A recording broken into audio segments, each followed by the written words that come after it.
याद करिए, पिछली फसल में जब समस्या आई थी, दादरी भिवानी एक एक मंडी के अंदर हम सारे साथी खड़े थे। संयोग से मैं भी गया था सारी मंडियों में। तब भी हमने बहुत जोर से ये बात उठाई और मंडियों में भी गए, पर विशेष तौर से दादरी भिवानी की मंडियों में गए। आज भी जो किसान की ये समस्या है, आपके समक्ष भी हेड ऑफिस पे भी, मुख्यमंत्री को पत्र लिखकर भी हम ये बार बार कह रहे हैं, ये सुधारिए। अभी तो चलो फसल आने लगी, हम सब जानते हैं आखिर में कि किसान की फसल आते आते 10 अप्रैल हो जाती है, पर फसल का सीजन अब 15 या 12 दिन का है। 12 दिन में सारी आ लेगी। क्यों? कंबाइन से कटाई है, जल्दी जल्दी कटती है, फटाफट आती है। तो लगभग हरियाणा में पीक सीजन जो गेहूं का है, मैं वो मानता हूं कि 10 अप्रैल से लेके और 20-22 अप्रैल तक का है। थोड़ा बहुत जिला वाइज अंतर हो जाता है, अगेती पचेती कणक का, बाकी 10 से 20-22 अप्रैल है। अब भी अगर ये खुद को सुधार लें और ये गेट पास, बायोमेट्रिक, 8 बजे से 6 बजे की पाबंदियां, ट्रैक्टर ट्रॉली की फोटोएं, ये तमाशे बंद करें नायब सैनी और बीजेपी सरकार, तो शायद किसान अपनी फसल बेच सकेगा। राज्यसभा में जो क्रॉस वोटिंग को लेकर के अब तक की कोई कड़ी कार्रवाई नहीं, लोगों ने क्रॉस वोटिंग करने की बात है, ये नाम छुपाने की बात आती है। आप कैसे देखते हैं इस सारे मामले को, कार्रवाई न होने? देखिए, ये दुर्भाग्यपूर्ण है, इससे ज्यादा दुर्भाग्यपूर्ण कुछ हो नहीं सकता।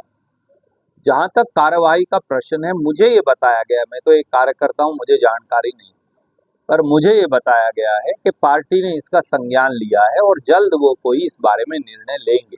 तो मुझे लगता है कि आप अगले 4-5 दिन इंतजार करिए। मेरा ये मानना है कि जो भी कांग्रेस पार्टी से इस प्रकार का विश्वासघात करे, उस पर कड़ी कार्रवाई होनी चाहिए।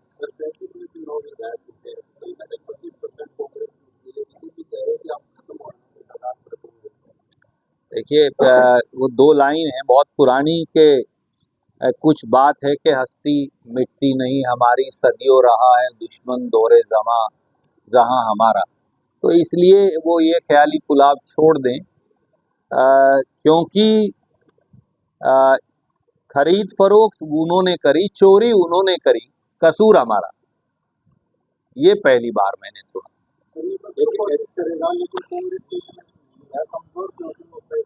मैं आपसे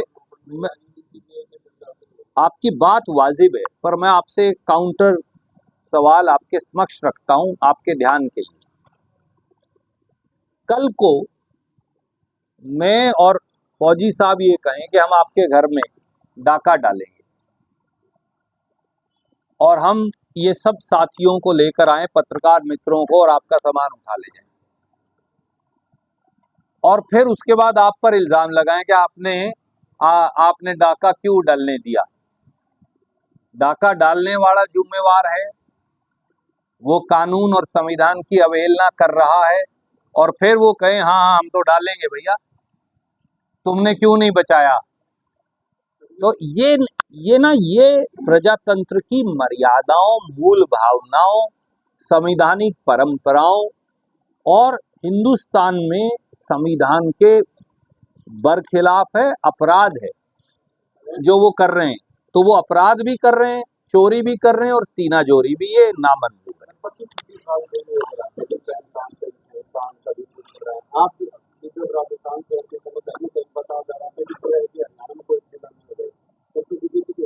देखिए सर, ऐसा है, इस वाद विवाद कितना भी, जो आपने बात पूछी, पहली बात पार्टी कार्रवाई करेगी। मैं कह रहा हूं थोड़ी देर इंतजार करिए।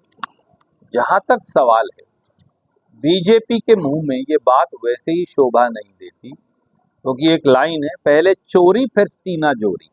चोरी भी वो करें और सीना जोरी भी वो करें, ये दोनों ही प्रजातंत्र के प्रतिकूल है। क्या हो सकती है इस मामले में? देखिए, 2027 में फिर राज्यसभा के चुनाव फिर तो बिल्कुल फ्री हो जाएंगे। देखिए, मेरा ये मानना है कि पार्टी इस बारे में निर्णय करेगी। मैं उस पर कोई टिप्पणी करूं, मुझे तो निर्णय करना नहीं, तो ना मेरा अधिकार क्षेत्र है। आपके सवाल सही हैं, प्रश्न गलत व्यक्ति से पूछ रहे हैं आप।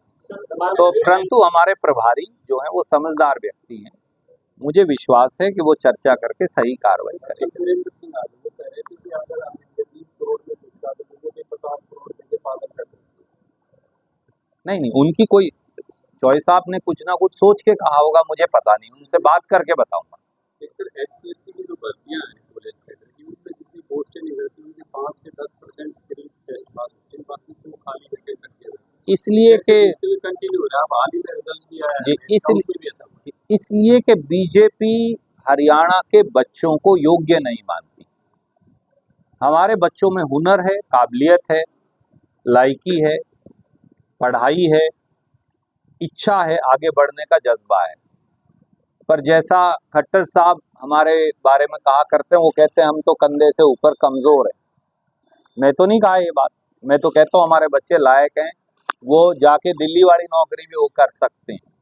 पर खट्टर साहब को ये लगता था, नायब सैनी जी को भी ये लगता है, कि बीजेपी को ये लगता है कि हम कंधे से ऊपर कमजोर हैं, और इसीलिए वो बार बार बिहार से, उत्तर प्रदेश से या कहीं से भी दूसरे बच्चों को लाकर यहाँ नौकरी लगाते हैं, क्योंकि उन्हें हरियाणा के बच्चों के अंदर टैलेंट नजर नहीं आता। अब हरियाणा के नौजवानों को ये सोचना पड़ेगा, एक ऐसी पार्टी सत्ता में है जो हरियाणा की 36 बिरादरी के बच्चों को नालायक मानती है। क्या हमारे बच्चे लायक नहीं है? ना वो एससी समाज की पोस्ट भरते, ना वो बीसी की भरते, ना जर्नल की भरते, ना ईडब्ल्यूएस की भरते। तो क्या कोई बच्चा लायक नहीं है? अगर हम नालायक है तो फिर हम पेपर कैसे पास कर रहे हैं? अब मैं दूसरा सवाल पूछता हूँ, अगर हमारा बच्चा पेपर पास कर रहा है तो काबिलियत के आधार पर ही कर पा रहा हो, तो इंटरव्यू में क्यों फेल कर रहे हो आप उसे? आप तो इंटरव्यू में फेल कर रहे हो, तो क्या हम अनबोल हैं? जिस दिन हरियाणा के सारे अनमोल बच्चों ने बोलना शुरू कर दिया, इस सरकार की चूल्हे हिल जाएंगी। सर 4 विश्वविद्यालयों के बीसी के खिलाफ जाना है। देखिए, शिक्षा जो है उसको एक भ्रष्ट आवरण दे दिया गया है, और पूरे हरियाणा को अनपढ़ बनाने का एक सुनियोजित नियोजित षड्यंत्र किया जा रहा है। ये भ्रष्टाचार के आरोप उसी का हिस्सा है। स्कूल में 60% टीचर्स की पोस्ट खाली, लगभग 70% स्कूलों में प्रिंसिपल की पोस्ट खाली, चारों यूनिवर्सिटी में 60% तक प्रोफेसर्स की, असिस्टेंट प्रोफेसर्स की पोस्ट खाली है। कॉलेजेस में असिस्टेंट प्रोफेसर, लेक्चरर्स और प्रिंसिपल्स की पोस्ट खाली पड़ी है। ऊपर से जो पैसा दिया गया वो सारा का सारा बीजेपी द्वारा नियुक्त भ्रष्ट लोगों की भेंट चढ़ गया। जो पैसा ग्रांट का यूनिवर्सिटी को मिलना चाहिए उसे लोन में कन्वर्ट कर दिया गया। अब बच्चों को अब तो यूनिवर्सिटी को पैसा देती ही नहीं है सरकार, सच्चाई ये भी है, सब लोन में कन्वर्ट कर रहे हैं। ये लोन भी उल्टा दो, ब्याज भी वापस दो, बच्चों से वसूल कर कैसे देंगी यूनिवर्सिटियां? तो यूनिवर्सिटियों पर भी धीरे धीरे तालाबंदी की और सारी शिक्षा को निजी हाथों में सौंपने की ये कवायद है। बहुत बहुत शुक्रिया।